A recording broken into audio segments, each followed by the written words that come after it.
So hello and welcome dear students. Last class में हम लोग इंट्रोडक्शन ऑफ इकोलॉजी पढ़े थे और आज हम लोग उसका next topic that is called productivity के बारे में पढ़ेंगे। जब भी बात आती है प्रोडक्टिविटी की, मतलब बायोमास प्रोडक्शन की, मतलब फोटोसिंथेसिस की, तो लीफ याद आता है। और लीफ ही है जहाँ पे kitchen house of the plant बोला जाता है, यहीं पे प्रोडक्शन सब कुछ चलता है। तो इसलिए मैं आज आपके लिए एक, आप गेस कर सकते हैं किस चीज़ का ये लीफ है, कमेंट सेक्शन में बताइएगा। राइट, तो आज हम लोग शुरू करते हैं प्रोडक्टिविटी को। देखिए, प्रोडक्टिविटी को प्राइमरली दो पार्ट में बांटा जाता है आपके स्टडी के लिए। एक होता है प्राइमरी प्रोडक्टिविटी, दूसरा होता है सेकेंडरी प्रोडक्टिविटी। अगर बात करें प्राइमरी प्रोडक्टिविटी की, तो हम लोग प्राइमरी प्रोडक्टिविटी को फर्दर तीन पार्ट्स में डिवाइड करते हैं। GPP stand for gross primary product, net primary product, net community product. Right, उसके बाद अगर बात करते हैं सेकेंडरी प्रोडक्टिविटी की, तो सेकेंडरी प्रोडक्टिविटी में इसका कोई क्लासिफिकेशन नहीं है। इसमें कौन कौन से कैटेगरी फॉल करेंगे, कौन कौन से ऑर्गेनिज्म आएंगे, उसका एग्जांपल्स है। फर्स्ट है हमारा, ये तीनों एक ही है। देखिए, इसमें कई बार क्या होता है कि नाम अलग अलग करके देता है तो आप कंफ्यूज हो जाते हैं, तो इसलिए मैंने तीनों नाम लिख दिया है और तीनों नाम एक ही चीज़ का है। जैसे अगर हम बात करें 1 डिग्री मतलब प्राइमरी कंज्यूमर, 1 डिग्री मतलब प्राइमरी कंज्यूमर, या सेकेंडरी प्रोड्यूसर, या हर्बीवर्स, तीनों एक ही है। अगर कोई हर्बीवर्स है तो उसको हम लोग सेकेंडरी प्रोड्यूसर भी बोल सकते हैं, क्योंकि वो प्लांट को खाता है और इसको दूसरे लोग खाते हैं, तो ये सेकेंडरी प्रोड्यूसर है। इसको हम लोग 1 डिग्री कंज्यूमर भी बोल सकते हैं। तो कंफ्यूज नहीं होना है, ये तीनों एक ही नाम है। इसके बारे में हम लोग पढ़ेंगे डिटेल में, और इससे क्वेश्चन भी आता है कि कैसे ग्रॉस प्राइमरी प्रोडक्ट क्या होता है, एनपीपी क्या होता है, एनसीपी क्या होता है। बट पहले जान लेते हैं सेकेंडरी प्रोडक्टिविटी में। देखिए, सेकेंडरी प्रोडक्टिविटी जो है वो है rate of production of organic matter at consumer level. मतलब कंज्यूमर लेवल मतलब प्राइमरी प्रोडक्शन तो प्लांट्स वगैरह करते हैं, तो प्लांट्स को खाने वाले भी हमारे हर्बीवर्स आते हैं, तो उनके लेवल पे जो हमारा प्रोडक्शन होता है, जो रेट होता है, उसी को हम लोग बोल देते हैं सेकेंडरी प्रोडक्टिविटी। जिसका कि ये सब एग्जांपल्स है, जितने भी हर्बीवर्स आ जाएंगे वो सब सेकेंडरी प्रोडक्टिविटी का हिस्सा है। एक टर्म आता है दैट इज कॉल्ड, हम लोग जो टॉपिक पढ़ रहे हैं प्रोडक्टिविटी, इसको जान लेते हैं। प्रोडक्टिविटी एक रेट है, रेट ऑफ प्रोडक्शन। तो रेट ऑफ प्रोडक्शन हम लोग यहाँ पे रेट ऑफ प्रोडक्शन किस चीज का पढ़ते हैं हम लोग? Rate of production of biomass energy by the plants, by the photosynthesis, by leaf, है ना। तो ये हमारा डिफिनेशन है प्रोडक्टिविटी का। अगर हम बात करें प्रोडक्टिविटी की यूनिट का, कि प्रोडक्टिविटी अगर एक प्लांट है वो कितना प्रोडक्टिव है, उसको हम लोग कैलकुलेट करते हैं, तो उसका एक यूनिट निकल करके आता है। This one is the unit, और ये यूनिट है production per unit area per unit time. Right, तो एक एग्जांपल देते हैं, आप लोग गेस कीजिएगा कि क्या ये यूनिट हो सकता है ही नहीं। देखिए, यहाँ पे हम लोग अगर बात करते हैं production per unit area per unit time का, तो हम लोग ऐसे लिख सकते हैं कि केजी पर मीटर स्क्वायर पर ईयर।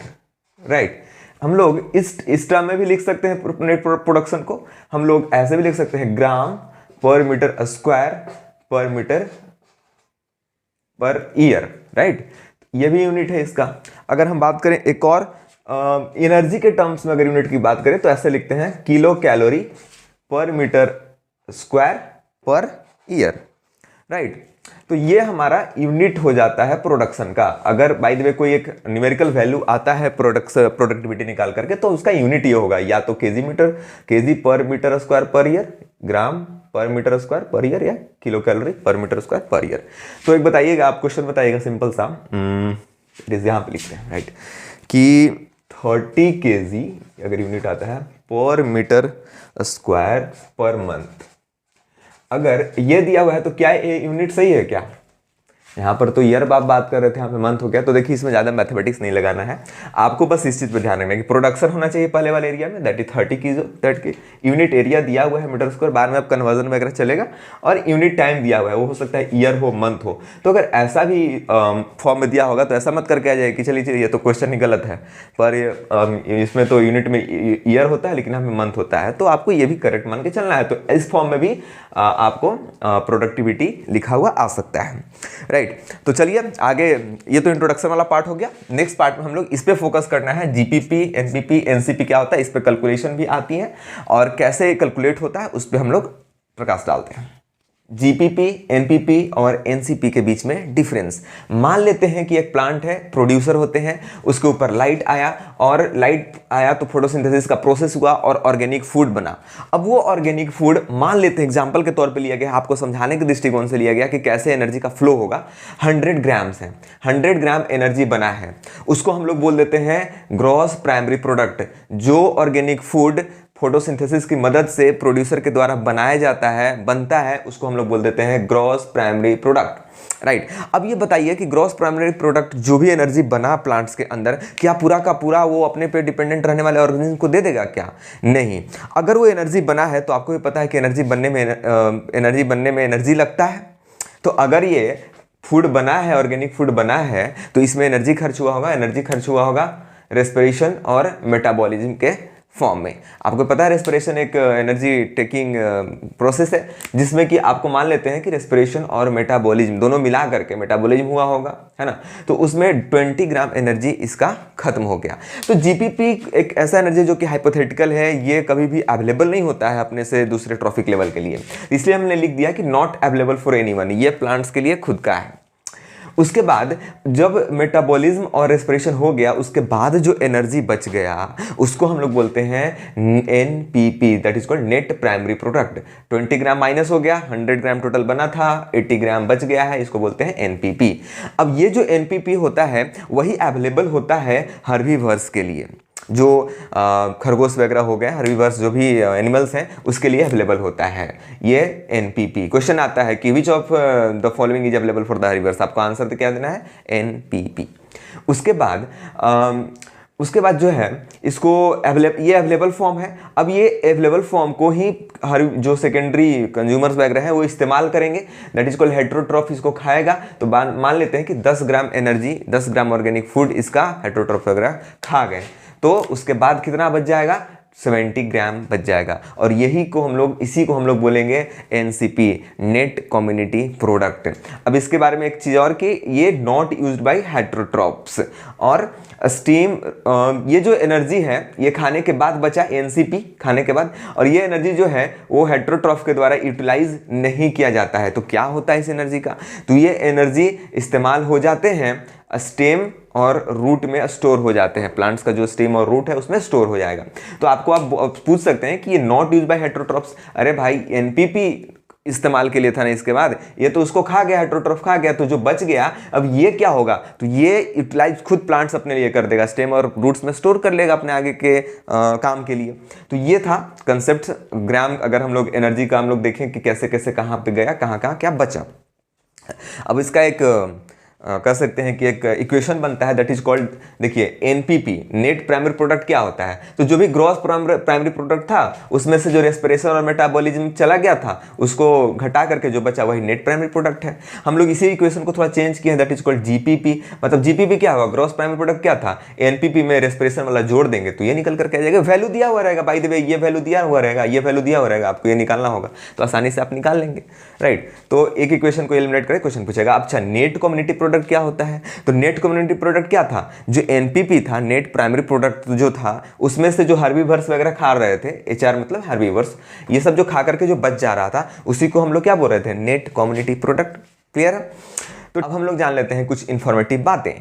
कहा जाता है कि पूरे के पूरे इस बायोस्फीयर का जो प्रोडक्शन है वो है 170 बिलियन टन, ठीक है। उसमें से जो वाटर इकोसिस्टम है उसका प्रोडक्शन है मात्र 55 बिलियन टन, जबकि वो 70% एरिया को कवर करता है। ऐसा क्यों है? और जो बाकी बच गया 170 माइनस 55 वो है हमारा लैंड का टोटल बायोमास प्रोडक्शन।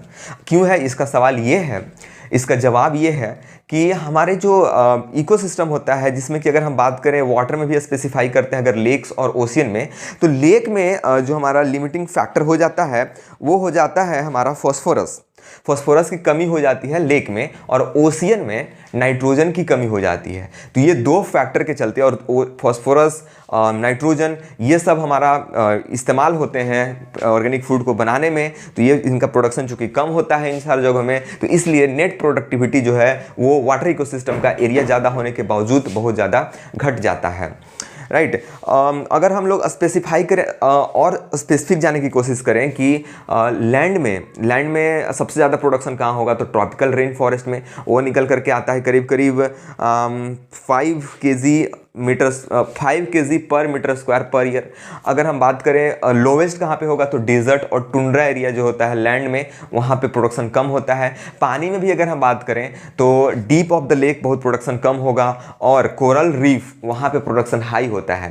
एक और क्वेश्चन आता है कई बार स्पेसिफाई करके कि एग्रो एरिया में, मतलब एग्रो फील्ड में, मतलब एग्रीकल्चर के फील्ड में सबसे ज़्यादा प्रोडक्शन बायोमास का कहाँ होता है, तो वो आएगा आपका शुगर केन के खेती में। शुगर केन जो होते हैं वो करीब करीब 3 से 4 kg पर मीटर स्क्वायर पर ईयर प्रोडक्शन होता है। तो ये था आपका कॉन्सेप्चुअल बातें जो कि आपको वन वर्ड में क्वेश्चन देकर के डायरेक्टली पूछ सकता है।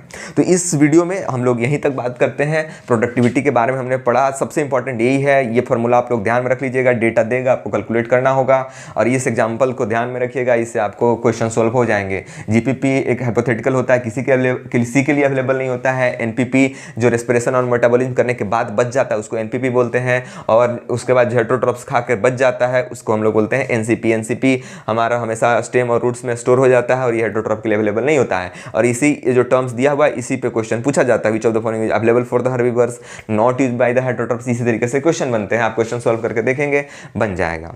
ठीक है, हम लोग मिलते हैं नेक्स्ट वीडियो में। ध्यान रखिए, बाय।